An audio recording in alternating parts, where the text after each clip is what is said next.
কি অবস্থা তোমার? হঠাৎ এমন কথা? কি হয়েছে তোমার? আরে তেমন কিছু না, বাসা দিয়ে নাকি ছেলে দেখছে। হুম, তো কি হয়েছে? ছেলের নাকি সরকারি চাকরি আছে। থাকতে পারে, জানি না। ও আচ্ছা, তুমি এত কিছু কিভাবে জানলে?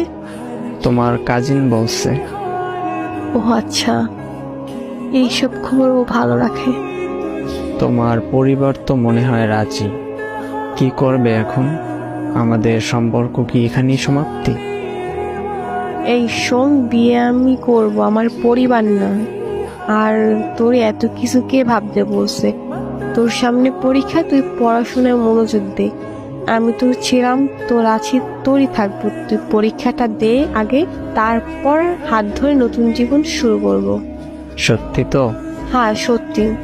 তোর হাত ধরছি কি অন্য কারো হয়ে যাবো এই জন্য নাকি? শেষ অব্দি তোর সাথে থাকবো, এটা মাথায় রাখ। পড়তে যা এখন। আচ্ছা।